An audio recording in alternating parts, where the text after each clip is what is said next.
This sounds podcasty. Well, I was just saying how excited we are to have gotten Stargate Atlantis on Blu-ray. We just popped open the intro to Letters from Pegasus to make sure the disc would work because it's a region-free dual-layer 50-gig Blu-ray from Europe, which is the same thing we got Doctor Who Shada on. Was that just the only thing you could find there? Yeah, that's the only way that it's been put out on Blu-ray. That's crazy. And they did the same thing, like I said, for Shada, the animated reconstruction. Because of that, it was like, it would get stuck. It would be like, to go to the audio menu, press enter, whatever, and then that's it. You get stuck there. No matter what you do, you could not skip past it. You could not get to the menu. So we just popped it in to check to see if it actually worked. The effect shots, at least in the intro there, still looked a little soft. Looked like they were not really done for HD or anything. It looks like we're in 10 forward in generations. The footage, the actual live action stuff was just as we were like, you know, freaking out. You could see Zelenka's stubble. Like, you know, it's just like, this is Isn't that, does it remind you of the first time we got to see TNG in HD way back, and it was just like blown away. The colors were so rich. Yeah. The red alert klaxons weren't smearing off the edge of their boundaries. Yeah. Season 1 of TNG on Blu-ray, I still feel like is the best one. It's the biggest difference, right? Well, it's the biggest difference. Yeah. It feels like maybe they were putting in a little extra effort. The effects were the most primitive, so you could see the most, like, especially The Naked Now is my go-to episode where they have the Oberth class ship orbiting the sun, and it was just kind of a big orange smear, and now it's like this. So, yeah, I love the first season, and of course, they alternated, so all the even-numbered seasons, until they got to 6, were done by a different studio, and so 2 and 4 don't quite look as good, because the other studio They got the B studio. But then again, it's season 2, like, you know, it's kind of what it deserves. It just, TNG Remastered still looks so great, and seeing the What You Leave Behind documentary, the clips of what DS9 Remastered could look like. Yeah, I'm still holding out hope. It could happen. Voyager 2. Yeah, well, I'm hoping. I mean, I feel like if they do DS9, they have to do... Like, TNG has the prestige of being well-known. Yeah. DS9 is popular because it's just like all the garbage that's on TV now. It was dark and serialized before that was popular. Yeah, you like it, so. So it got, you know... No, it's true. It's got its own, because it's a different type of show. It's got its own fan base. Right. DS9. So Voyager kind of got the leftovers of the TNG fan base. Yeah, and you know, I love Voyager. Yeah, but like most other, but so there are good reasons for doing DS9 profit-wise. Voyager, I don't see that case necessarily being there, but I would like to hope that if it's like, well, we literally only have one Star Trek series in all the franchise that is still in SD, that they would not just be like, yeah, perfect, the exact middle finger that Voyager deserves, and instead of be like, okay, we got to complete the set, you know? Yeah, I mean, Voyager's the one I pop on if I just want to watch something and I don't really want to get into a series, like watch it in order. I just want to pop on an episode. I always go to Voyager. So well, and I feel like we've got the best chance now with Picard. And bringing 7 of 9 in as a character, and all the stuff they do with the Borg, making that relevant, like that, and the new merger with where they're back with Paramount and movie and TV rights are shared. It's like, if ever it's going to happen, now's the time. Staying on this related topic, I just found something out from listening to a podcast that floored me, because with all this talk of things in HD for the first time and Blu-rays and everything. Yeah. So, you know, the thing that we've been waiting for since high def became a thing was Star Trek the Motion Picture Director's Edition on Blu-ray. Right. And certainly there are people that still prefer, you know, the TV cut that added in a bunch more stuff. I still think the Director's Edition is my go-to, but you're still going to get more of that content that they added in. For years, they told us, the short-sighted people in 2001, which I didn't realize was actually the same CG company that did the effects for Voyager, although they were under the direction of a special team working specifically on the motion picture. But if they short-sightedly in 2000, you know, were making it, they only made it in SD. The assets were only in SD, all the new footage, because they were only thinking DVD market. They did a number of new CGI shots. They opened up deal at San Francisco. Oh, at the end of the wormhole sequence when the asteroid explodes, they add an exterior there. Just places that the original effects were not completed in time. So you basically have the theatrical. Then you have the special longer version, which was the TV cut, which added in like 20 minutes more of stuff, even when it wasn't appropriate, like the infamous part where you see Kirk in his spacesuit leaving the ship and you can see the scaffolding behind him, because they never actually did the matte painting for that shot, so you just see the edge of the soundstage. You can even see the guy there pulling open the airlock doors. That cut proved so popular on TV, the extended cut, and it was a lot closer to what Gene Roddenberry had kind of wanted it to be anyway, that people just wanted that version, and so that's the one they released on VHS. The home video version was the longer cut. Of course, the longer cut, I think, if I'm remembering rightly, was letterbox. So when they included that scene of Kirk exiting the airlock in the TV cut, it was fine. It was 4:3, so that part that wasn't finished was cut off. But when they took that same footage and put it as letterbox, all of a sudden, so it's just kind of a thing that was never meant to be seen in either version, but because it was converting a TV cut into a widescreen version. And then the director's edition used maybe 10 minutes of those extra 20 minutes, so longer than the theatrical, but not as long as but it also trimmed stuff out. Some of the V'ger flyover, some of the shots that they literally put in there in case the special effects weren't finished to explain what was happening, like the new screen's held, or we're out of it. They tightened it up. That's the thing. A lot of people said, you know, like the one editor that worked on the project, because they worked with the director on this. And he said, people come up to me and said, I wish we could see the work print version of Star Trek The Motion Picture. And he said, you've seen it. It was released to the theaters in 1979. It's what you've been watching ever since. Because the whole deal with that is that they hired this effects house that wanted to use a bunch of new techniques, use early computer graphics, all of these things. And it was headed by a perfectionist. And honestly, they got to, like, you know, within a year of their promised pre-booked release date, and almost none of the effects footage was finished. So they had to go back and get someone else, John Dykstra, who is, you know, fresh off Star Wars, and say, look, you know, here's a blank check, do whatever you got to do. We got to get this film in theaters by December of next year, finish our effects. And they did a fantastic job, but not quite everything was finished. They were doing this right up until like the week before the premiere. They were still slotting in shots. Like, thankfully, the composer scored it kind of modularly, just to placeholder shots, and designed it so, hey, this piece of music, if you have to trim out a few seconds here or loop a few seconds to meet the new footage, it will still sound pretty seamless. They literally slapped in those final shots and shipped it out. They said some of the prints were going out still wet. They hadn't dried yet. The sound effects people didn't get a chance to come in and add a lot of the Foley to the sound effect sequences. The director did not get to do a final pass. It was basically still his rough draft because he never had a finished cut to actually go through and trim and firm up. Other products were put out there, and they were already a complete project, a product that the director may not have gotten everything he wanted to in, like George Lucas, but he got a final pass. He was able to tighten everything up and have a final edit. The motion picture is different. It literally never got that. They shipped out the rough draft. So the director's edition was just finishing it out. But they'd always told us those new shots that they did were only in SD.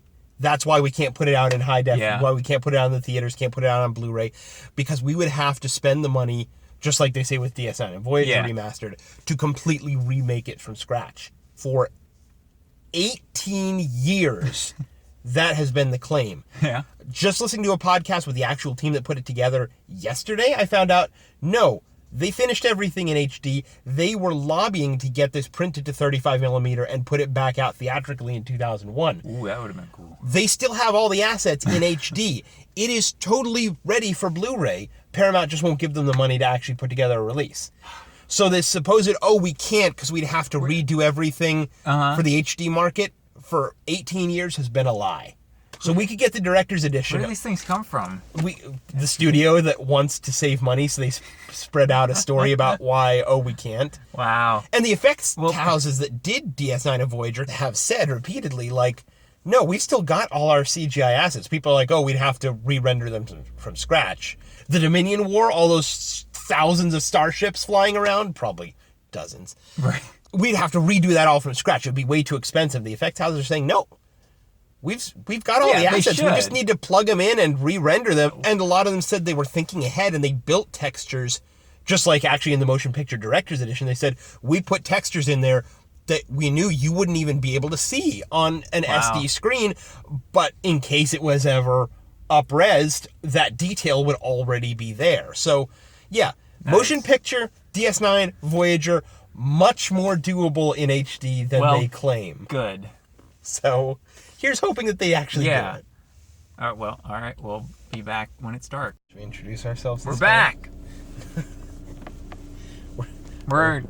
We're back and lower in the frame. We're well framed. Well. It's not as if our audience has come to expect high production quality from us, except for only the best. One Infinity War review that is presumably not canon since you're still alive. Well, I was blipped back. The blip. I was unblipped. We just failed to record that one. Right. Tony Stark saved me. So how's he doing nowadays? Well, here he's going to be in the Black Widow movie. Yes, indeed. So we just saw the motion picture in the theater. What is it, an anniversary? Why are they doing 40th, this? 40th anniversary. 40th anniversary. This has been, for over a decade, like my number one film desired to see on the big screen. Yeah, definitely like top 5 for me too. It's one of those movies that's really made for it. Yeah, definitely. Did huge scope, and they really. Ooh. All right, you be the cinematographer. Whoa! No! Not that much. Now it's worse. I'll get it. I believe in you. All right. Oh, it looks like I'm merging with V'ger. Nope. I guess he didn't want me. The sequence that introduces the Enterprise in this movie is honestly one of the only times in any Star Trek media that I've felt like the ship was an actual physical thing that was as big as it's supposed to be. I mean, it's gonna be difficult to sell that with CG, and with models, it's tricky because they're smaller by nature. You've got to avoid all the giveaways that your eye knows to recognize for a small thing. And so usually they don't necessarily bother trying to sell the scale. They just go for, they gotta communicate a certain thing visually, so they just go for it and do the action or whatever. I fixed it in one go. Yeah. So they don't usually try and sell the scale of the model. Hopefully that's where we cut off. Right, but in this one, they spend a good 10 minutes, it feels like, with these long extended shots, panning shots of the Enterprise, and a big factor that really helps is the fact that it's in the dock, and it kind of gives it this sense of scale, like you're looking through the bars of the and there are all the ships flying around. Right. There's constantly I heard one of the people working on the directors talking about how John Dykstra, he really would just have these special effects shots that you could put up on the screen for 30, 40 seconds. Oh, yeah. And they'd never seem static because your eye would always have something else to look at. Oh, yeah. And that really comes into play with the V'ger stuff, too. Yeah. And it's almost like you're trying to take it all in, and you can't. You're like, wait, wind that back. I still had more stuff to look at because there's just so much. This 30-second slow-moving shot wasn't long enough. Exactly. It really isn't. Yeah. And like you said, there was, in the Enterprise introduction, there's so many little details that give you, this is really key, give you a point of comparison. To let you say, okay, so the Enterprise is this big because I can see a little guy floating there, and we know how big that is. And then it plays a crucial role in the film because they use the Enterprise as a point of reference for V'ger later on. So it's crucial that they set up how big the Enterprise is, and then you really know how big V'ger is. And that's what this movie does better than really most science fiction movies out there. Yeah, the only other movie that I feel like does that really well, and it's one of the reasons that I love it, is the 2014 Godzilla film, actually. Okay, yeah. I feel like that's another movie that really knows how to focus a lot of time and attention on establishing scale. We can go here.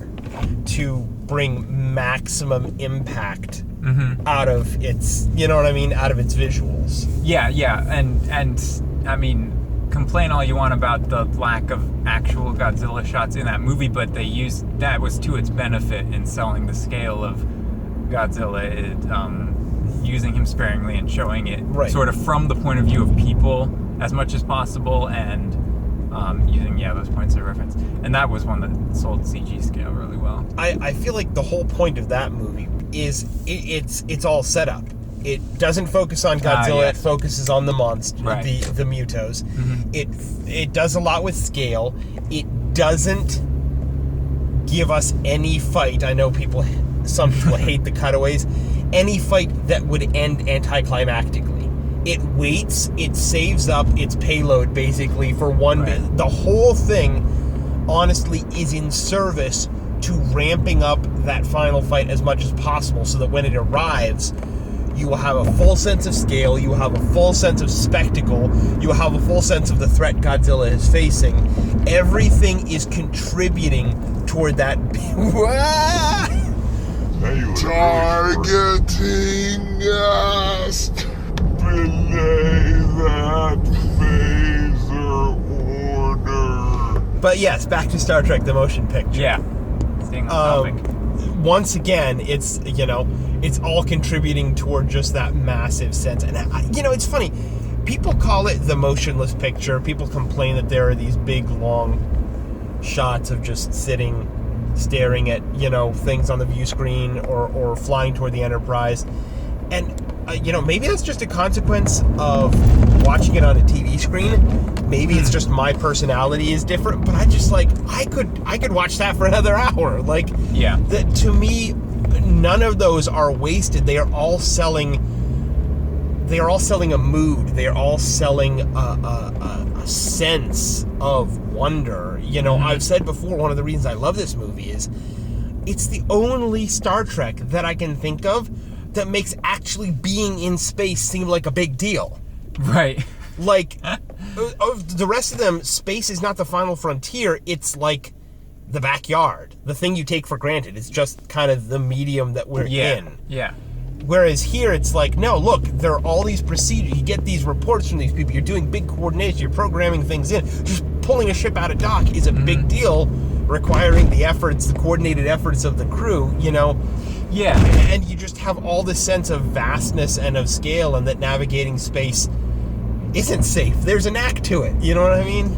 It just feels That's like true. Everything emphasizes to me the scale, the scope, and the importance of going out and exploring the unknown. That's a good point. And they really doubled down on the Navy comparisons. I feel like in this one, on the military aspect of it, that obviously Roddenberry tried to bring that influence into the original series a lot, and it's been lost a lot since then. And for Star Trek 2 and to a degree 6 with Nicholas Myers, I feel like they got sort of almost the Navy combat, the Navy submarine sense of the cramped corridors, and you actually have the bosun's whistle. You do have that with the combat. So you do have in two movies that take in that aspect of it, but here this feels like more of a holistic kind of... Right. I mean, everything just from the uniforms to how people talk and the orders and everything, and having to call down to the engineering just to turn the lights on. And yeah, that was so funny when he's like, engineer, switch lighting to normal when it's red alert. It's like, seriously? You gotta call down to your chief engineer to switch the color of lights on the bridge? There isn't someone that could do that on the bridge? Yeah, they should have just had Sulu do it so he'd have something to do in this movie besides look surprised at everything happening. Oh, well, I mean, he gets that great countdown though to warp. To me, it's one of the best, Yeah, but he really doesn't do anything else. 0.9. That's true. They cut out a lot of his stuff. This is also one of the only times that I can think of where they mention less than warp factor 1. There's degrees leading up to Yes, it. this is the only movie where they do that. Like, Which is very weird because it's like, okay, you've got full impulse, which I always thought was like... quarter, half, and full impulse. Right, which is like maybe 1,000% of warp speed. Right. And then you've got warp 1, which is like light speed, basically. Yeah. You've got thrusters, which are like super slow, and then full, degrees of impulse. Yeah. But yeah, I always got the impression that full impulse was still a fraction of But apparently light speed. full impulse is like half of light speed or something like that in this. In TOS, it's like, I don't remember exactly what it was, but it was like warp 1 was the speed of light, warp 2 was maybe 2 times the speed of light, something like that, you know? Right. I always heard it was exponentially increased after that, but... Well, in TNG, that's what the warp scale has changed, which is why in TOS they can go warp 13, and they're not passing warp 10, because, they changed the scale. in TNG, they have... They were using the old Imperial system, and now they're on metric. Probably. Metric. But, so maybe this is just like their mid-transition, so, What was up with the intruder alert system choosing to describe how warm it was in the sonic shower when the Alea probe shows up? And it's like, temperature 40 degrees, I'm assuming Celsius, 39 degrees, holding at 37 degrees. It's like, why did it decide to do that? What's the relevance? This computer has an odd choice of, like, when to talk and when not. It's making PA announcements so that travel pod is now available, Yeah. And, or when you're in the transporter room, that's really helpful. Thank you. Where it's going, malfunction, malfunction, malfunction, malfunction. And just like the red alert, it's saying red alert and all the lights are red and there's a huge red alert graphic on the main view screen instead of, anything that the crew might need to respond immediately to, like what's right in front of them. It's like, this is not creating an environment that is conducive to responding well to a crisis. Yeah. This is like what you would do in some sort of military training to like break recruits, to like teach them to be able to focus even despite dangerous distractions. But it's like, no, here we just decided dangerous distractions is the way we want to operate. Yeah. The best thing in a crisis is to have a blaring monotone voice yelling at you that it is a crisis the whole time. Did Kirk during these 2.5 years take a transporter operator certification? Right? Like, yeah, he takes over for Rand, then he appears to be taking over for McCoy beaming up. Like, was that William Shatner's contribution when they were rewriting the script? Yeah. So he was like, I want to beam people. Yeah. Because, like, they're having this transporter malfunction. Rand is the transporter chief. This is her job. Scotty is the one who in TOS would always run the transporter every time and knew it inside and out, Why is Kirk taking over when these two people's lives are at line? He's the least qualified person there, except for, like, maybe the guy standing off to the side, the extra. But he was in the room to begin with, so he probably is trained for this too. And I did like, actually, people complained about Starfleet not taking wise enough security precautions, especially in the TNG era. And Gene Roddenberry hated how military they made Starfleet in Star Trek II and Star Trek VI. Like, he hated that they were so militaristic, but it's like, this is the movie where I noticed a bunch of those armed guards standing around the main floor of Starfleet Command when Kirk's tram landed. Yeah. There's one standing by the airlock. There's another that comes to the bridge when the probe is there. Like, in many shots, there were like 2 of them guarding a turbo lift doors. As like, who were they guarding it from exactly? I thought in that case, in the rec room, if that's where maybe they were actually just like it could have been shadowing Decker and Ilia at a distance. But yeah, it's like you have body armored armed guards at all the high security points except for the airlock, apparently. with Sam Rockwell from Galaxy Quest standing at the control panel there. Oh, really? Not really, but it looks a lot like him to me. Guy Fleegman. And he even, like, the overacting he does when Spock gives him the nerve pinch. Yeah. It feels like that could have been him too, Is there air? You don't know! One thing I picked up this viewing through, which I'd never thought about before, was what was supposed to be the purpose behind the little pink implant that Aaliyah has in her throat. Because Spock goes into the thing, and he goes through the thing, and he's like in the metaphorical hologram world of V'ger. Right. And then he's like, the probe, I forget what he says It must exactly. have some it must special have some meaning. special meaning, and then he tries to mind meld with it.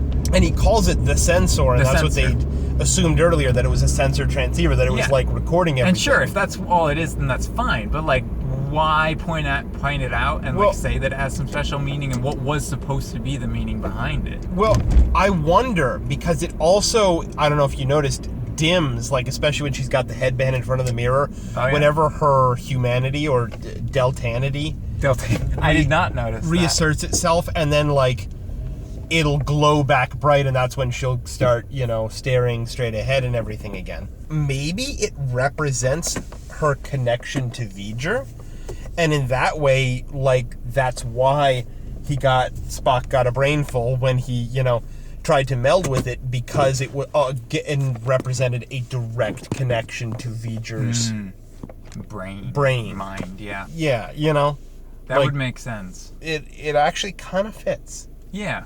One of the things you're talking about is when he's like, we're going to need to replace Commander Sonak. It's like, the other person that died in the transporter beam was completely superfluous. We didn't even need them on They the weren't crew. a named We just need to character. replace Commander Sonak. They were probably It's just another ensign with a Yeah. football helmet. like why was the other one not? Why were you beaming them up if they weren't important then? I need to go back and like freeze frame through the briefing scene that they have with like the whole crew assembled. Yeah, A lot of cool so characters many. in there.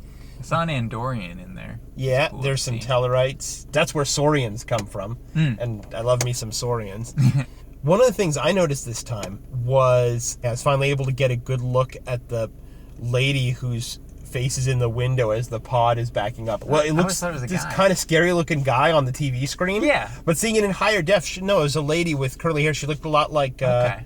Ripley in the first Alien, actually. Sort of had that style Was going she on. supposed to be there, or was she just like accidentally got in the shot? No, because I noticed she was in 2 different camera angles. Like, so I Oh, think they okay. very specifically put her in there, which does help to sell the Enterprise as a, Yeah, no, definitely. I wish they had done more with putting people in the windows, because there's a ton of shots you can see like little interiors and stuff in the models, and they should have at least done what TNG did and put like little cutouts of people or something. So one of the things I was noticing, if you're looking at this is the back of the saucer section. Yeah. And here's the impulse engines. Right to the right of it, there are some square windows that aren't mirrored over on the other side. Oh. That's the recreation deck. I was just reading in a book today. They wanted to have a view, and if you look, you can barely see it behind all the people, that there are actually windows at the back of the bay where you can see like one of the warp nacelles and the dry dock out there. That's cool. And so, even though it made the model makers really mad, they had to go back in there and like drill some holes for new windows where the director insisted on putting Yeah. the room. They were Make it like, asymmetrical. see those really big ones down on the engineering hull that are like 12 feet tall that you can see Right. foliage? Put it down there. And they're like, no, we want to be able to see the nacelles through it. When Kirk is looking at the voices, travel pod is now available. It's Yeah. he first steps foot in the Enterprise. One of the things I'd never seen before is that two of the, they've got all those little packing crates that have like a metal X across them, an X brace. Even the work bees out there are flying with little trams of them. Right, yeah. Like cargo crates. Yeah. And there are a bunch of those cargo crates down in the bay that he's looking out of. Yeah. And one of them is like being held aloft by like 2 people because it's on anti-gravs, even though it would take like 10 people to lift it. Oh you know? yeah, no, they use like a lot of different anti-grav applications in this. Like there was the guy pushing the little trolley, and there was the guy standing on a platform On the bridge. Yeah, You know what's funny though? Someone's handing stuff up to him. It continues to pan over, and you get about halfway from him to Uhura, right in the middle there. And there's some guys just handing stuff up off screen, and you're like, what is up there that he could be handing? There's nowhere to be. Is someone inside the ceiling? Like the other guy is standing, presumably touching the ceiling, and you could see his legs. Yeah. There are no legs you must there. have So figured what's it was going to be out of shot or something. Yeah. Yeah, that's funny. No, but the anti-grav stuff is just something another thing that they've kind of neglected in the shows almost entirely. Yeah, we had a couple episodes of TNG that did stuff with it, but Oh, another thing that I really like, obviously I love the effect of the warp core in this, but I really like the scale, and like the rec room and a few other places really sell the interior of the ship being really big, but the warp core goes up like 2 decks up and 2 decks down, and then a full like 100 feet in one direction to go back or something like that. Which a lot of that they did with, forced perspectives. Yeah. But then you've got like Voyager. If you look at the schematics, the warp core is supposed to be nearly that big, but what you see in the show is always like a tiny little bit of it. Yeah. So I feel like Voyager always had the closest warp core to the motion picture one. Yeah, I feel like it's inspired by it. Yeah. The effect. But you know that tube going off to the back? Yeah. You know how how you've got the people standing back there? Uh-huh. That was like a guy standing just behind Kirk, and then you see a few more farther back, and it's like a 12-year-old and like a 5-year-old. Oh. To do the forced perspective of if you look awesome. closely, you're like, oh yeah, that is a little shorter, a little stockier. That's not an never adult would have figure. thought of that. But there's so many other just wonderful details that are, we talked about the little sort of lightning globy structure that you can see interspersed throughout all the different For the cloud. shots of the cloud. They're they just first enter studded through the cloud. around. It's just like an interesting repeated design element. Yeah, I really love those first going through the cloud shots, and it's like a Windows XP music visualizer. Right. And then when you get to the V'ger model, so many little, like, seeing the little dome full of little, like, golden dots, they're not all uniform. They're different shapes and patterns. The first time you go in and it's like, you finally see this looks like an artificial structure instead of more organic, because they've kind of hinted at like organic shapes in the clouds, they're really organic, but then it's like, okay, this is definitely, there's a spaceship here. There's these spheres with like rows, like decks, with lights. That part is surrounded by like these petals, these, you know what I mean, these metal things, and seeing them up close here as you're passing by them, the edges are like jagged, they're almost like little popsicle sticks, little fingers or spines. And it even looks like the texture themselves, it's hard to tell whether it's got blue, like, filigree lines in it, or whether those are gaps. It's almost like slats that you're seeing through it. But there's so much detail that I never got on DVD. Yeah. And, like, every time they go to a new part of the ship, you see those little details, like those really spiny slats right next to, like, these more traditional spaceship-looking components, and you're not really sure what you're looking at. And you just kind of, you want to get a better look at it, but they move on to something else. It feels truly alien, and I really like that. And I like the glowy orange spiky balls. Oh, those are my favorite part. The cactus balls. Those and the shot of the Enterprise coming in with all the, like, the sort of humps embedded in the wall that have blue etchings in them, you know? Yeah. Those two things are my desktop monitor at work.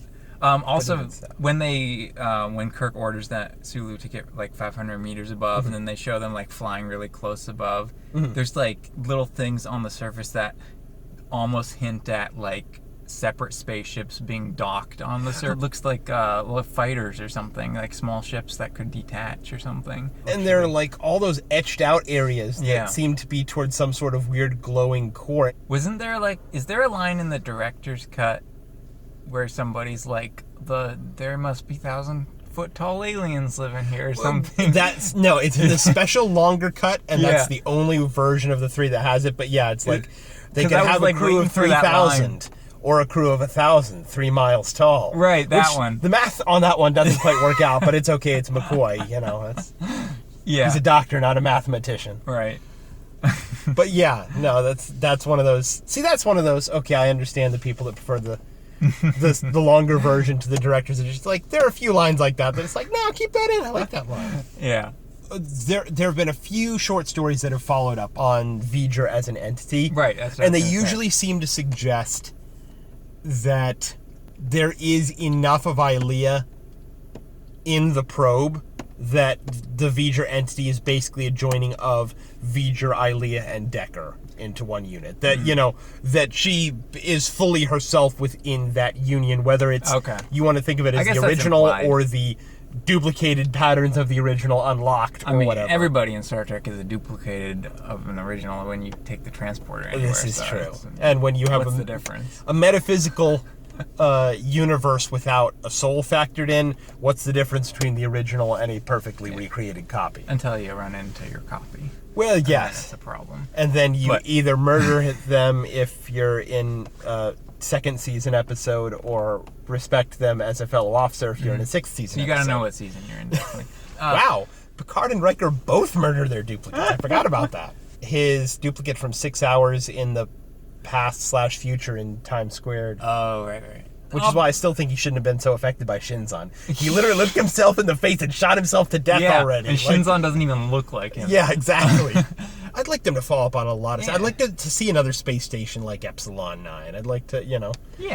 like we were talking about. You know what would be great is if there was some story, it could even just be an incidental episode of a TV show where someone comes to attack Earth and the defense grid is actually functioning. Because V'ger shuts it down, the whale probe shuts it down, the Borg presumably But our plowed right through it. heroes are never on the defense system. Nero got the codes for it. Let's It's sum true. it. They The don't Xindi, it even- hadn't been invented yet. They you don't know, even it's- ever bother to show the dang thing. Yeah, I It's just want to know, what does the defense an grid do? off-screen- I mean- is it a bunch of phaser satellites? Is it a force field? In the What is it? What is it? In the video games, it's always just a bunch of phaser or torpedo satellites. I mean, the torpedoes are obviously the upgraded version. You have to spend the money to get the Right, torpedo version. the dilithium. Yeah, the dilithium. Does Earth space dock? Does it got some big phaser? When they invent that big old phaser lance like the Enterprise D has in the future and all good things, do they install one of those on space dock? Because that seems like it'd be a really Yeah. handy thing to I mean, do. come on. At the very least, stop telling us that it's not working. Just Yeah. pretend it isn't there. Stop name dropping it. Sir, You know- the massive force field we have around Earth is failing. Yes. Which we never see and will never see. Yeah. What about Our the phase Earth? shift abilities are failing. What about the Earth Defense Fleet? The 30 ships that we keep Yeah. in the capital of the Federation, so that there's always a starship in range. Oh, they've all been destroyed. Okay, fine. Now we can go with the Enterprise and the other one left. Coincidentally, they were also the only ships in range of Delta 4, and they had to go there. Right, there you go. a mission. It is kind of ridiculous anytime they say that one ship is the only ship in range of Earth. Did you notice at the start of this one in the motion picture, the hallways on the Enterprise are all like brushed steel, aluminum, like bare metal, and then later they show hallways that have like carpeted surfaces on the walls? Are Yeah. they supposed to have done that to all the corridors during the course of the movie, or are some of them supposed to be bare metal? No, part of the idea was, and I don't know if you get a big enough sampling to really be able to tell, but the corridors and like the doors and everything were painted different colors for different decks. Oh, okay. So I think the idea was just that, yeah, they had Like different... the bridge command deck is... I mean, the one that was like burnished, aluminum, whatever, that was by engineering, whereas the ones that were carpeted, Yeah. that was on the officers' quarters level. So it makes sense that that one would be a little more creature comforty, whereas it would be a little more utilitarian down in Yeah. engineering. So they were trying to differentiate areas of the ship. I just think you probably didn't see enough various different kinds of corridors And all to the get colors the are concept. so muted too that it's like, well, unless it's explicitly pointed out. And the same with the uniforms. It's really weird that they gave everybody different colored embroidered patches depending on what department they were in, but they just threw the previous colors out the window. And Spock has like a green embroidered patch for science, and I think McCoy has a red one for medical, and it's like, all right. Yeah, they have like 8 division colors all of a sudden instead of TOS's 3. Which they do a lot better and a lot more subtly in the next set of uniforms from Wrath of Khan onwards, where it's just like their collar and their sleeve. I mean, I actually like the uniforms in this movie a lot. Many of them, not all of them. But Yeah, the gray ones, I have to admit, I always think it's silly when people talk about Star Trek uniforms looking like pajamas. But the gray bridge ones, they do the look solid like gray pajamas. ones. Kirk's one looks sharp though. Yeah. With the two-tone, and then he's got the white shirt that looks very navy. Yeah, and the Admiral's uniform is great. Love that one. And the engineering uniforms also. Yeah. Which look like puffy spacesuits, and they've got like the red version too. Those are great. But yeah, one thing that I did definitely notice on the big screen is how like Kirk has the metal pin and the rest of them are embroidered, and they're not really sewn on that great. Some of them have like the corners are coming up and that sort of like. This is those iron-on patches you can order. Yeah, they do look a lot cheaper on the theatrical screen. Well, it's funny. We actually saw one of those engineering ones that Scotty has. It's got like the ring there. And in person, they're made of the same cloth that like cloth diapers are. Like they look almost like plastic or something space agey on the TV screen, but in person, it's cloth diaper material. And that was a bit of a letdown. It's more important that it looks good on camera. It doesn't Never meet your hero uniforms. Yeah, to destroy your childhood. But I also thought it was funny. You were talking about the upholstered walls, which I definitely noticed when like Decker and Ilea were talking. But also that the travel pod had like upholstered walls up near the top, like just it was the 70s. Upholstered patches. And you're like, why is there fabric inside this? Really, ship? the only 70s Star Trek that there is. Yeah. Well, I mean, except for the animated series, but the only live action. Yeah, I mean, you've got Star Trek from every decade from the 60s till now, except it's the only one in the 70s. The 2000s had a fairly sparse output too. But. Yeah, but Enterprise is very 2000s. Go back and watch it. No, it is. No, thank you. But there are just so many great details. And even, much as I much prefer the versions they replaced it with in the director's edition, the matte paintings on Vulcan, there's a lot to look at. It's very interesting. It looks like some sort of like Mustafar facility where they're like channeling lava for some purpose. I love the look of Vulcan in this movie with the like transparent red rocks everywhere, and that's so great. It's mostly the overabundance of moons that the TOS said the Vulcan has no moon. Yeah. But those aren't moons. Vulcan is the moon. See, that's what. It's not a lie. He's just. I really liked and it was just off screen when Nero destroyed. You know. No, this establishes that you can simply see the other planets in Vulcan's solar system from Vulcan. Right. They are that, and that's how Spock sees Vulcan being destroyed. Exactly. They're not moons. None of them. It's not moons. a bug. It's a feature. They're all different planets. Their orbits just cross sometimes.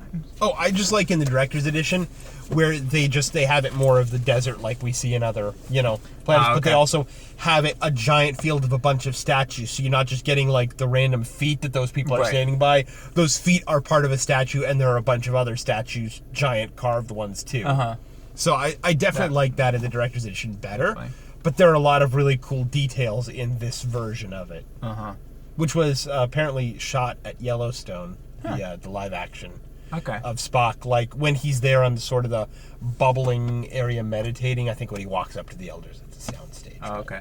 That was a real hot springs. Yeah. In Yellowstone. Yeah. Did anybody fall in during production and die? I don't believe so. That happens there sometimes. But apparently it was literally just like they hopped over the railing of the walkway of the park and just set up some of their red rocks. They didn't even ask permission. They just went up one day and did it. I think they probably got permission, but. You can't tell that it's Yellowstone from the shots, so that's interesting they would do that. Well we should probably wrap this up. We should. I was about to say the exact same thing. But Star Trek the Motion Picture, an incredible experience on the big screen. Best movie or best or greatest movie? Both. Yes. And the soundtrack, which you didn't even get into, but I mean the score of this film is just so good they used it in another thing. Yeah. Incredibly iconic. And just perfect. And that opening scene of pure black for 2 minutes. Yeah. My favorite. It's the theatrical overture.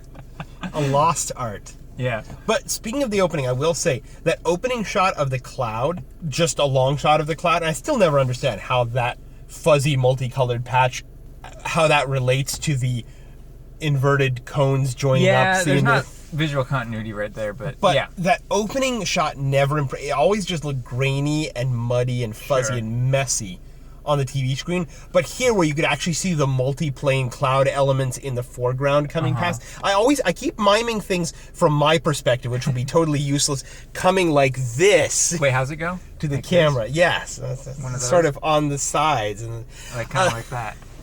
I feel like it looked really great. That was one of those shots that was nothing on the TV screen. Yeah. And mesmerizing on the movie screen. So there were actually a few of those, and I was like, wow.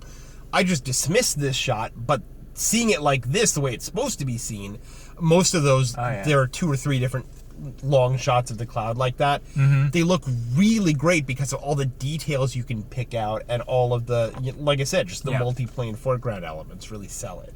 Yeah, definitely. So, well, I guess we'll do another one of these in a couple years. And every couple of years. This recording is already over 82 AUs in diameter, so 82 AUs, 12th power.